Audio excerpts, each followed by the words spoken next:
Hey everybody, welcome to part 4 of my secret Army of General Knoxx playthrough. And this is going to be wrapping up the end of the story missions. I may or may not, I'll probably do a video, like one last video of General Knoxx DLC, uh, cleaning up the side missions and getting rid of that.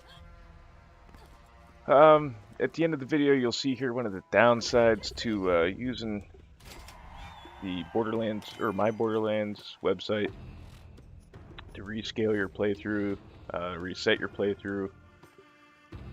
Um, because what it does is certain missions, once you finish certain missions in the game, that's what affects the scaling of your playthrough in playthrough 2.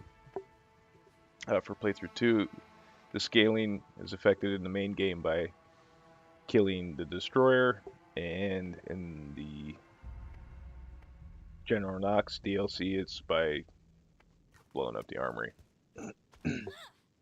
So, not thinking,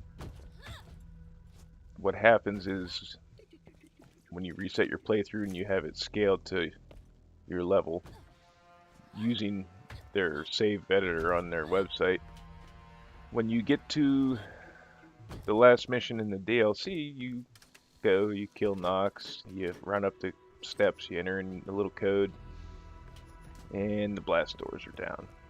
So you cannot get into the armory.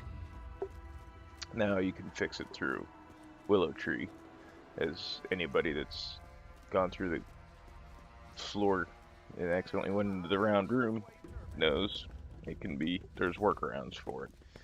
But that leads me to my point that, you know, people are making all these extra guns and missions and trying to figure out ways to reset playthroughs and scale the playthroughs and yada yada yada. For a game that's as old as this one, Gearbox just come out with an SDK. What's it gonna hurt now? It's an Unreal game, so it shouldn't be that hard. But you won't, for whatever reason.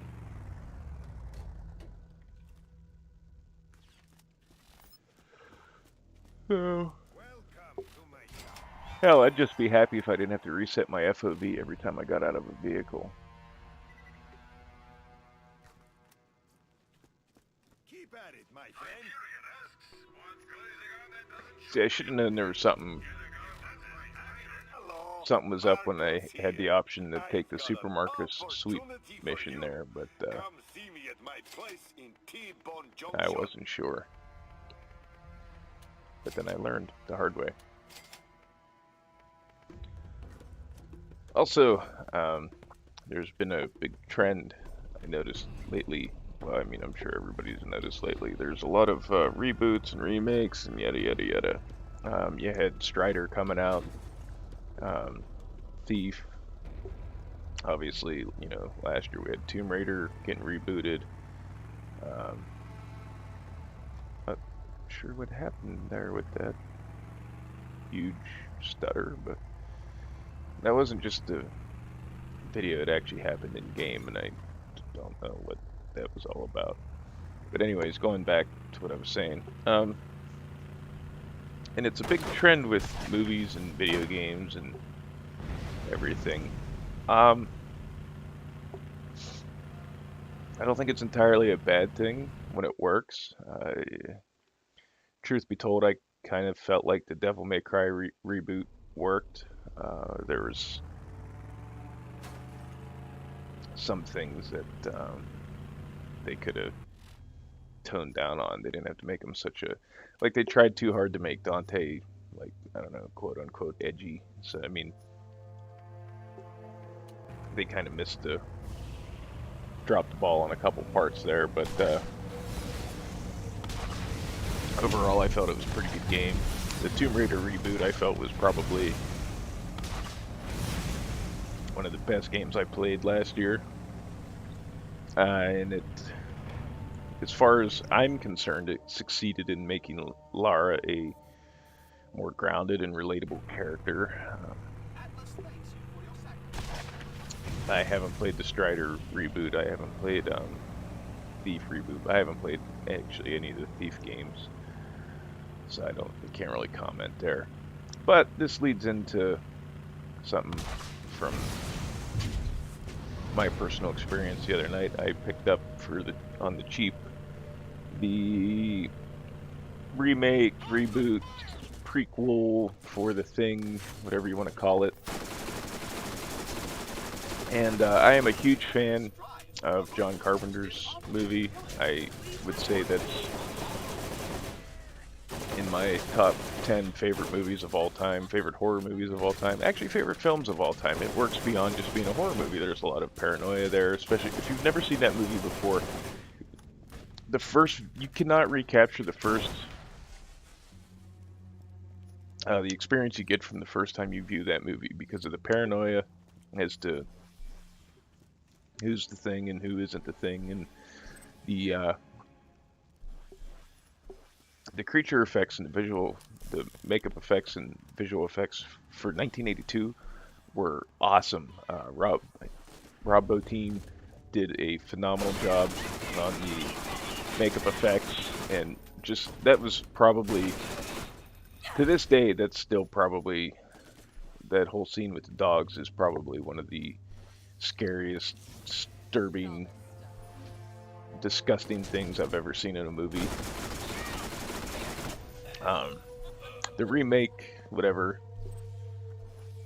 I didn't exactly have high expectations for it. I hadn't seen it until recently because, like I said, I got the Blu-ray for a cheap-ass price. Actually, it was practically free. So I didn't have like high hopes for it, but I was curious. I wanted to see how they tried to tie the two films together, and in that aspect, I think they did fairly good, or fairly well. My only gripe is, they made it pretty apparent that the Norwegians used thermite to melt the ice around the spaceship, and in the movie in the original movie, they talked about the Norwegians using thermite. In this movie, the ice melted when the ship tried to power up, and it's been out for a while, so spoiler alert. If you haven't seen it and you plan on seeing it, you might as well just turn the sound off now. But it's been out for a while, so I have no problem talking about spoilers.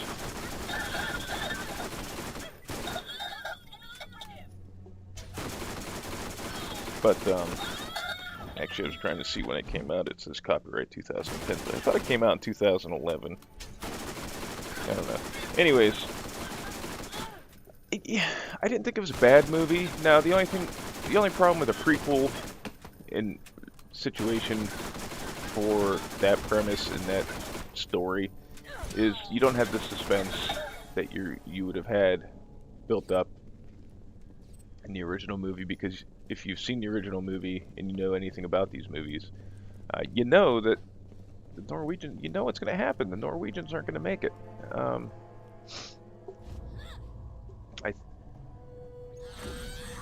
don't know why I jumped off that thing there.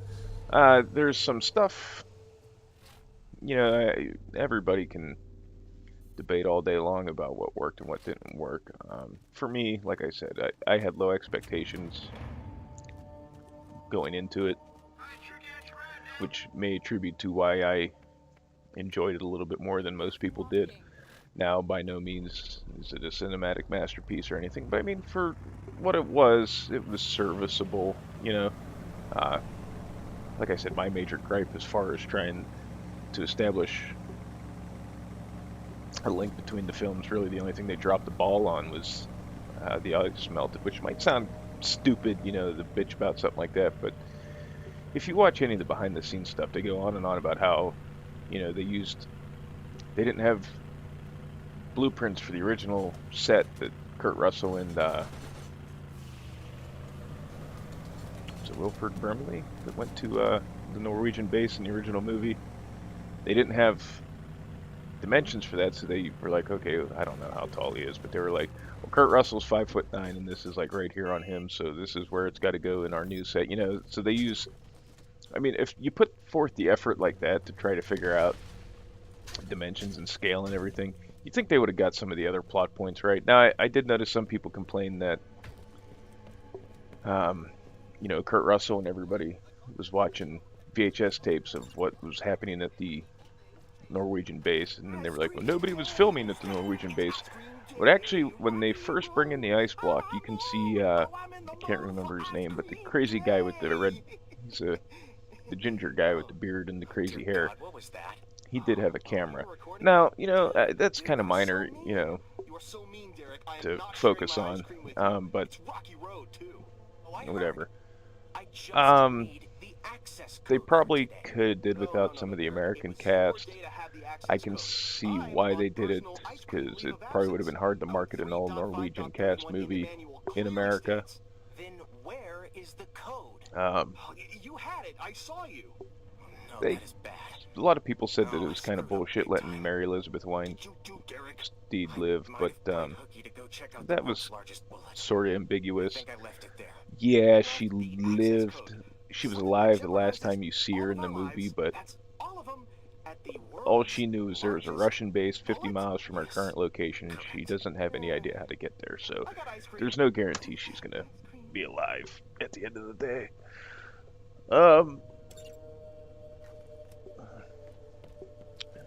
The creature effects I felt were pretty good. Now, which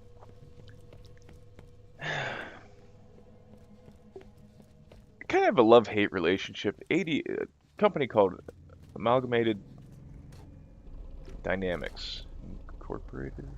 I can't remember what the I stands for, but ADI did the makeup effects for the movie and the creature effects. And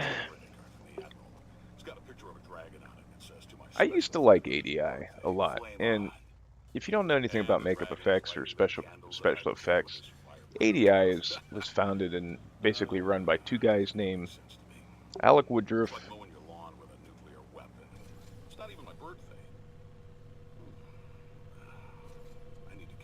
I can't remember the other guy's name.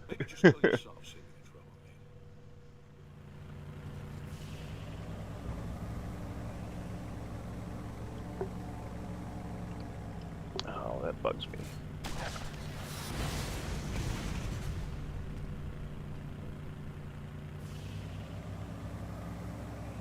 And I fucked that all up. It's Alec Gillis and Tom Woodruff Jr.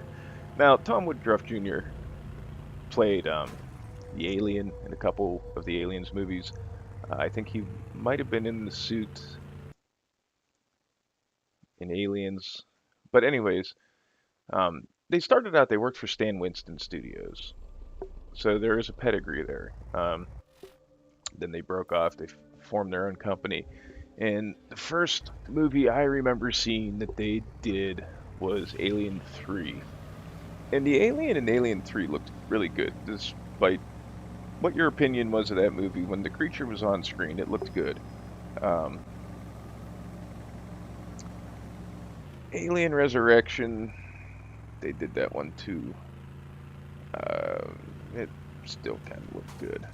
Now, my issue starts coming in with their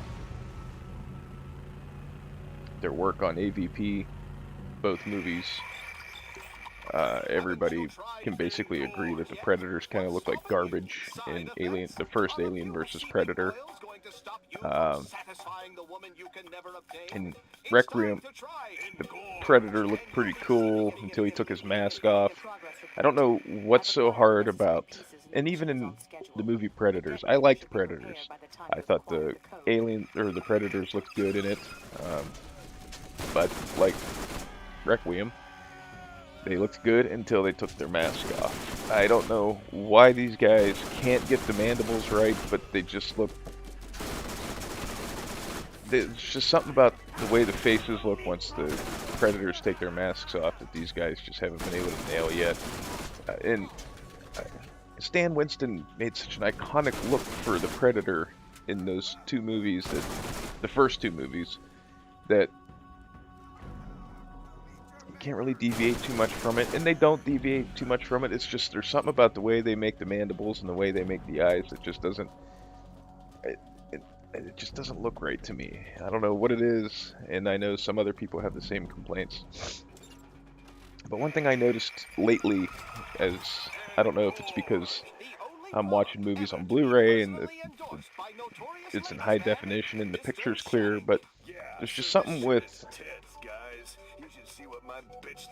their creature effects. And I don't know if it's just them, it could be everybody, but there's something going on there that it seems like their stuff's starting to look latexy to me. Whereas K&B, who's an effects company I absolutely love, you know, they basically, I think, their success started with Evil Dead 2, maybe. I could be wrong there, don't hold me to that. And I'm a little fuzzy on my horror knowledge lately, so if I'm wrong on something, don't jump my shit, just but feel free to correct me. But K&B has done a lot of work over the years. I think Nicotero actually does the effects on The Walking Dead, if I'm not mistaken. But I mean, they did a lot of movies. They did Evil Dead. They did Army of Darkness. The Wishmaster, which I think Howard Berger directed. But they did the Djinn, the first Wishmaster. They did. I think they did a lot of the Platinum Dunes remakes. I know they did the first Chainsaw remake, which I thought Leatherface looked fucking awesome in the remake of the Texas Chainsaw Massacre, but again, that's just me. And like their stuff looks pretty consistent. Like you can watch a movie and right away you know like that's K&B. That's a K&B makeup effect. That's creature designed by K&B. Like they have a specific look and feel to their work that just makes it easily and identifiable, and to me their stuff stayed pretty consistent over the years, but it doesn't look like it's gotten foamy or latexy or, you know. And I think I'd have to look. I think they did the remake. They did the special effects work for the remake of Evil Dead. But, and I'm not trying to knock the ADI guys, but it just seems like I said, it seems like as the more movies they do, I don't know if their budgets are getting cut or what they're doing, but it's just stuff starting to look fake to me. And some of the stuff in in The Thing, like while it looked cool, it looked out of place. Like I don't know, I can't explain it. And I don't know, I know they touched up some of it with CGI, so maybe that had something to do with it. But even CGI can look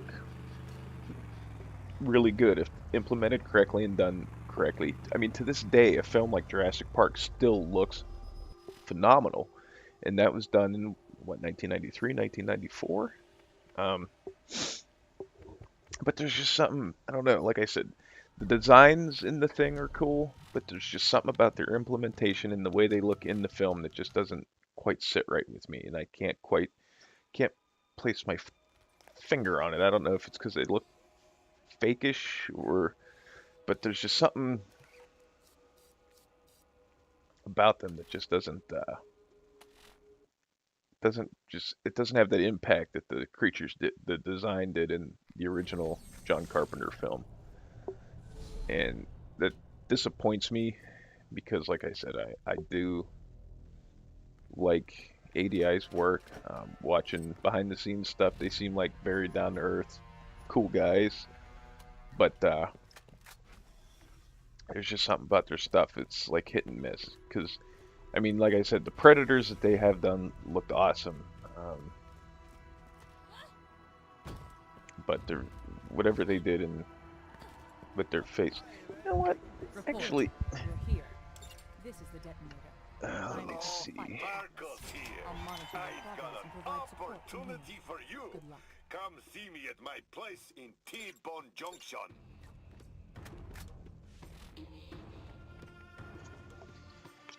Now that I think about it, Hey, Sugar, I've got another job for you. Stop on by. Predators, the movie Predators wasn't done by ADI, it was done by K&B. So they got the mandibles, they got the faces wrong too, which I don't know what happened there.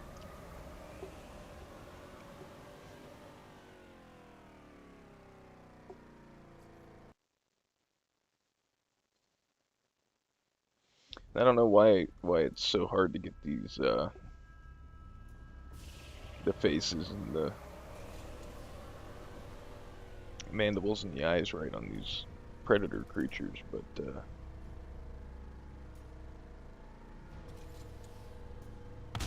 just didn't work out. Now Prometheus doesn't say on the back of the box who did it. T-Bone Junction bounty board.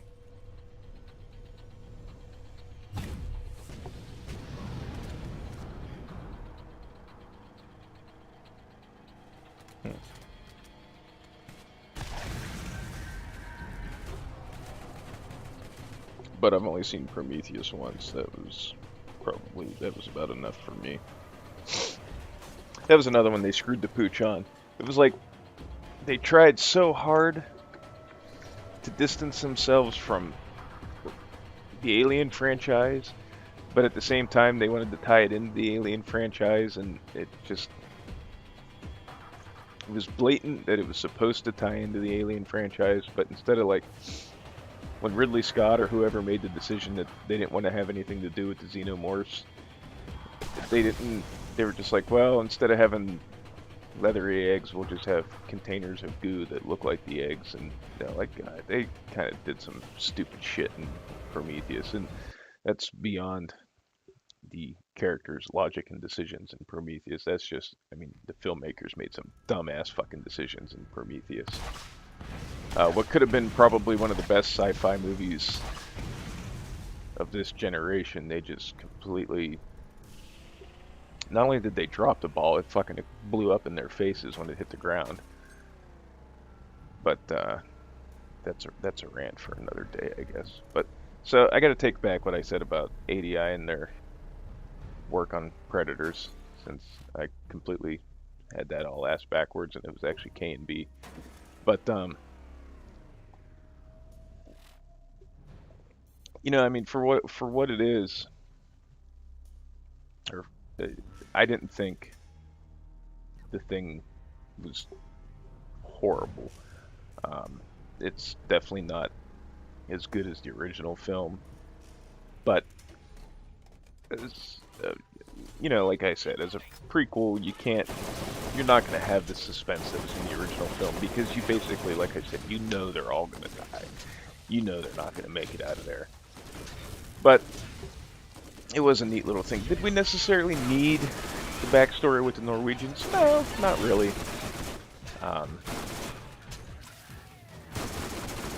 Would the resources have been spent better doing a different story, like maybe a sequel to the Kurt Russell movie? Yeah, maybe. You know, there's some... They could have done something with that. But, you know, which... Watching the original movie a couple times lately, I started noticing that at the end there, when Kurt Russell and Keith David are sitting there at the end talking, Keith David, like, you can't see his breath when he talks, and that was a lot of people, like even John Carpenter basically kind of said that, like, Keith David was supposed to be the creature at the end of the film.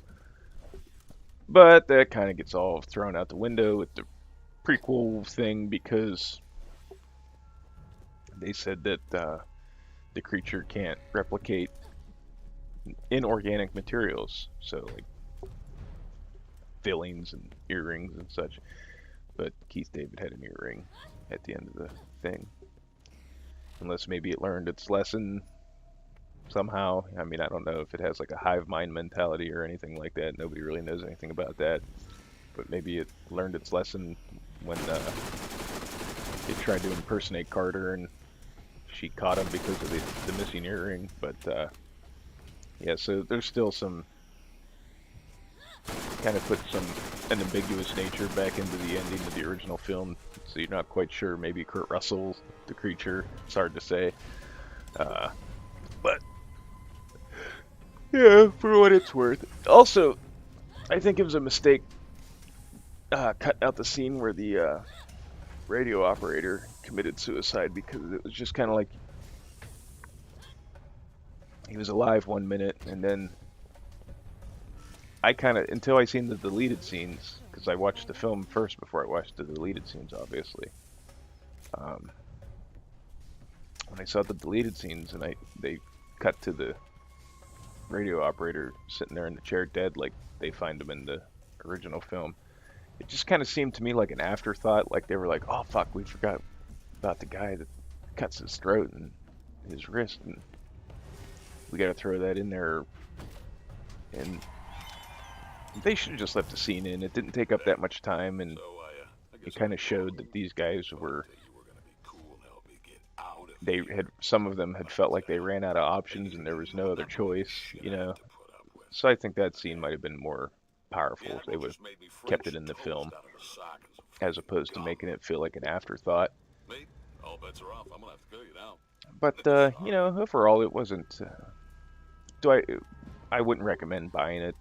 Maybe first impressions, I would think probably the best thing to do would be a rental, like a Redbox or a Netflix or whatever, just to see what you're getting into. And then if you like it and you feel like it's something you'd watch again, then maybe go out and purchase it if you can find it, like for $5 or $7 at Best Buy or whatever, you know, or Amazon. But you know, like I said, that's just kind of my 2 cents on the whole thing. But speaking of reboots and remakes, season 2 of Hannibal started, which, in my personal opinion, it's one of the best shows on television right now.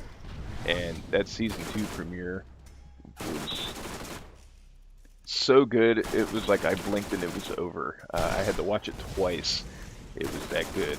And I was a huge fan of the first season, being a big fan of the novels. I didn't read all the novels. I read Red Dragon, Silence of the Lambs, and Hannibal. I didn't read Hannibal Rising because I felt like it kind of demystified Lecter a little bit. I did see the movie, unfortunately. Girl I was with at the time wanted to see it, so she was like, "Let's watch Hannibal Rising." And I was like, okay. And if the book's anything like the movie as far as the content of it, I don't need that. Basically, anything that you needed to know about Hannibal Lecter was revealed to you in the novel Hannibal, through his dreams and his thoughts and flashbacks and stuff. So, I mean, that was basically all you needed to know that set Lecter in the motion to being what he is. Some of that other stuff, plus the way they kind of tried, like, that half-assed attempt with the mask and stuff in Hannibal Rising, that was just stupid as fuck. You know, I don't understand what this, giving him a samurai mask. It was just that little samurai mask thing or whatever it was that he wore at one point in the movie. The only reason that was in there was because that was the same fucking mask he wore in the asylum. It was stupid. You didn't need that. And I hate it when they needlessly try to tie shit together like that. If you wanted to tell the backstory to Hannibal Lecter, you could have done it in a smarter, more intelligent way. And from what I understand, even the Thomas Harris novel was kind of shitty. So that's why I haven't wasted my time on reading it. But as far as the television series goes, yes, it's different from the movies, and yes, it's different from the novels. It has a lot more in it from the novels than what the book than what the movies did. They took some creative liberties, you know, with Dr. Bloom, switched Bloom's character from a male to a female, switched Freddie Lounge's character from a male to a female. Obviously, Crawford got switched from a white man to a black man, but it was all, none of these changes affect the story in any way, shape, or form. Well, maybe kind of with the Ilana Bloom thing, because there's kind of like a weird thing with her and Will Graham. They took some liberties with Will Graham, too, but it all makes for a good story. You know, it's the changes they made weren't detrimental to the overall impact of the story. In fact, I think it's different enough that it's fresh, but it's similar enough that they're not like pissing all over the source material. And just it's very well thought out, well acted, well cast, well written television. And you know, obviously we know Lecter is a bad, evil individual that is behind all of this. So it's kind of cool watching like everything unfold and everybody's kind of clueless, because like for the most part all of our dealings with Lecter in the movies and the novels, I mean, it was pretty much already established that he was this evil cannibal that ate rude people. Hopefully they get this whole rights thing ironed out with I think it's Universal Studios, and they can use Clarice Starling's character, and they can do the Silence of the Lambs story correctly. I'm really curious as to how they're gonna wrap it all up. You know, 'cause they have changed some things. You know, Will Graham knows Lecter's behind everything, and in the novels and stuff, he didn't really figure that out till it was too late, and Lecter just about disavowed him. So it'll be kind of interesting to see how this all unfolds as time goes on. Like, judging by the way the second season started, it looks like Crawford's gonna fill that role in the TV series. But you know, there's gonna take some good writing to, you know, how do you let Graham off the hook and then be like, hey, you know, we got this dude that kills people on a full moon and bites them and yada yada yada, and the press is calling him the Tooth Fairy. Can you want to help us figure this one out? You know, so, and then getting him in and talking to Lecter again, it'll be interesting to see how they work that all through and what they do there. And I hope the series continues, because I really like what Brian Fuller is saying about his plans for the series. I think he says if he gets his way, it'll be like 8 seasons, which that'll be interesting to see how that goes.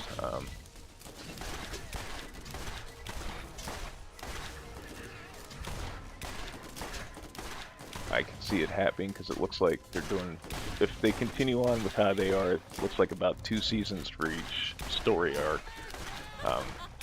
Because it looks like season 2 is going to finish up everything before Red Dragon. I would imagine out of the books, I think Red Dragon might have been the shortest. So Red Dragon will probably be 2 seasons. And Silence of the Lambs will probably be 2 seasons. Actually, Red Dragon you could probably condense down into 1 season, depending on how they do it. And even Silence of the Lambs maybe could be 1 season. It's hard to say.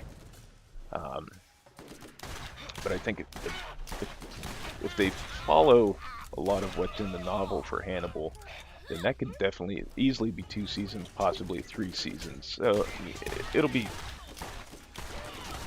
interesting to see how it all plays out and what changes they make. Now, I really hope they manage to, like I said, get the Clarice Starling character, because, I mean, she is a big part of that last arc there between Silence of the Lambs and Hannibal. And I don't think it'll work. It'll take a lot of creativity to make those stories work without that character. But it'll be good. And I see they're supposed to introduce Mason Verger this season. And Mason Verger, there's a lot of... He's a pretty gruesome dude. Not just in appearance, just what he does, too. And Catherine Isabel's going to play his sister, so that's good, because his sister played a big role in Hannibal. More so, actually they completely wrote her out of the movie adaptation. But you know, I mean, Hannibal goes to Verger's house and drugs him and convinces him to cut his face off and feed it to his dogs. So, I mean, that's... We'll see if that gets incorporated into this season, because it all happens before he goes to prison. I know I said I wasn't going to update you again, you brainless muppet. I don't think But there's a I thought whole I would lot share else. news that former agent of And Phoenix this has been working with the quartet of donkeys that bested our beloved Comicon. guy that's collecting the people for to make the color palette, that's an interesting Oh wait, side story too. And I'm glad they didn't wrap that up in one episode. That was kind of some of my issue with the first season. As much as I liked the first season, there was a couple times where it was like, oh, we had this serial killer. Oh, okay, we caught him. You know, they didn't do it a lot, but they did do it a couple times where it was like they wrapped up as a killer or whatever case they were working on. It was basically wrapped up in the course of, well, without commercials, like a 43-minute episode. And it's taken off, so this season looks like it's going to be really good. I'm excited for that. And then next week, Bates Motel starts, so I'll see how that's going. Which, whether you like it or not, you know, there's issues to be had. But like I said in the past, I appreciate the history and the impact Psycho had on film, but I was never particular to Psycho. It just wasn't my thing. So I'm not as critical towards like established canon or anything like that with Psycho. I just think it's good television. So we'll see where that show goes with its second season. And you gotta admit, it's kind of creepy having the kid from Charlie and the Chocolate Factory playing a young Norman Bates. But that's about all the TV I generally watch, as far as horror goes. Which I think I'm going to start getting back in the horror. And another thing I tossed around for expanding content on my channel was maybe like a retro horror review thing, you know, talking about horror movies I liked. And getting involved in that, or doing more with that.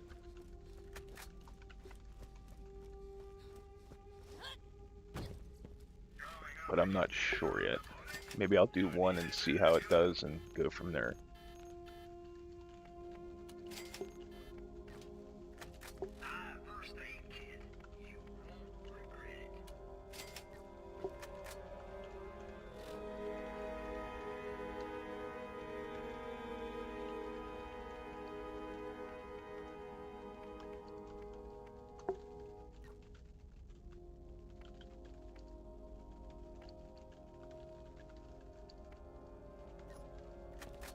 But we'll see.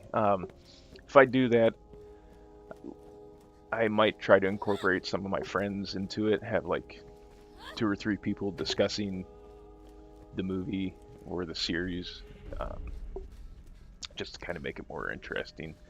But I don't know, it's just something I started running through my head. And then maybe I'll do like 1 or 2 videos and see what happens. Because like I said, you know, I mean, I do this for fun. I do this to like share what I enjoy with people. But I mean, if nobody's gonna watch it, there's no point in putting forth the effort into making the video, you know. So we'll see how that goes. But it's just something, you know, that I thought might be kind of neat.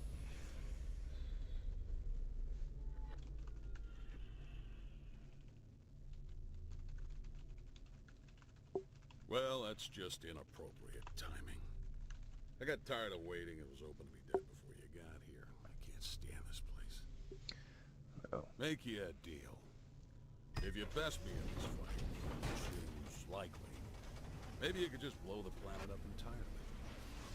Kill all of them. That's the fairest thing to do. General Knoxx. General Knoxx, was probably one of my favorite characters in the original game. He was a more... I mean, he's not like Handsome Jack, where like you're kind of like, I have to kill this guy. But he was a better...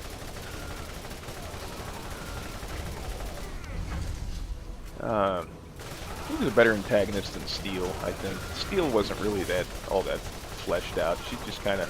Plus, like, you didn't even get to fight Steel. It was like, oh, hey, you know, there's this siren-looking chick. Are we going to get to kill her and whoop her ass? And, oh, nope, she got impaled by a plate of calamari, as Knoxx would say. This fight doesn't go so well. Actually, this fight gets dragged out a little bit longer than it needs to be.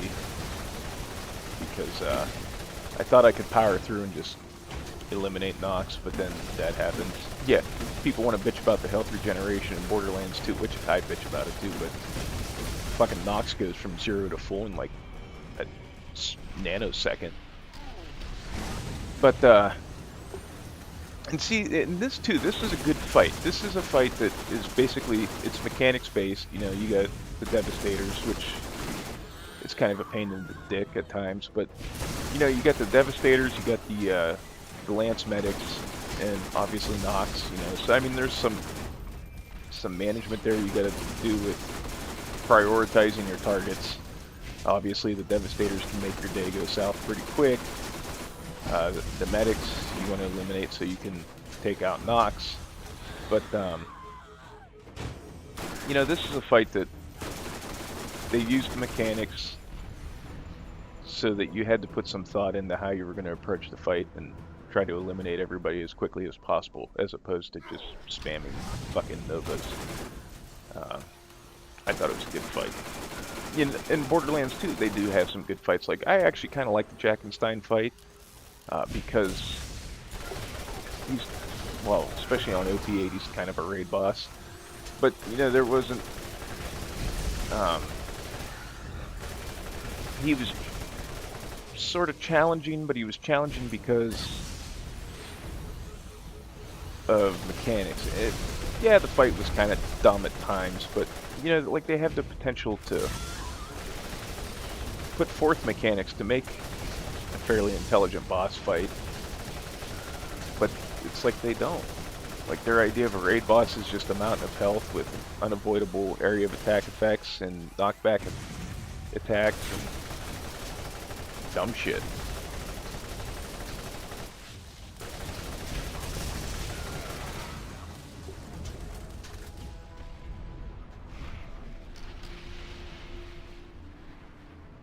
I mean, I think maybe the cheesiest thing about the Knoxx fight is no matter what, his little electric orbs will track you.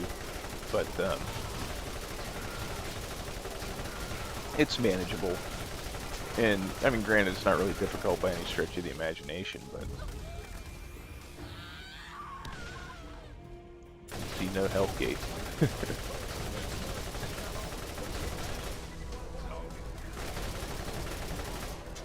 Out of ammo.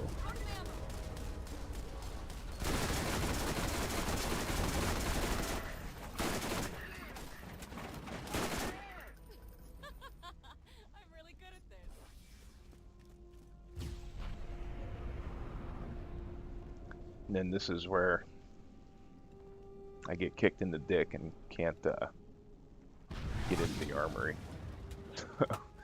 We're gonna probably wrap this video up here, since this, I kind of was disheartened and ended my playing here anyways. So, but you know, I'll fix that quest, and maybe I'll do either It's Like Christmas or the Supermarket sweep. That way, you know, there's something in there with some armory raiding. But like I said, you know, about the horror thing, you know, anybody that watches these, leave a comment, see what you think. If it's something might be interesting. I got more than a couple friends that are interested in horror that might help me out there and talk about some movies. And it might not be, I shouldn't use the term retro. It'll probably cover a broad spectrum of horror, from the 70s, 60s, 70s, 80s, 90s, 2000s, maybe even the old school Universal monster movies. You know, we'll see how it goes. But yeah, that's about it. So yeah, I'm pretty much out. So we're gonna wrap this up. And you know, as always, I would like to thank everybody for watching, and you know, leave a comment, Tell me what I'm doing good. Tell me what I need to work on. You know, shoot some of my ideas down if you think it's a stupid idea. Give me some ideas, you know, what you'd like to see, what you think might be kind of cool to try out. Whatever, you know. Like I always say, I'm open to everything. So, again, thanks everybody for watching, and we'll see you in the next one. Bye, guys.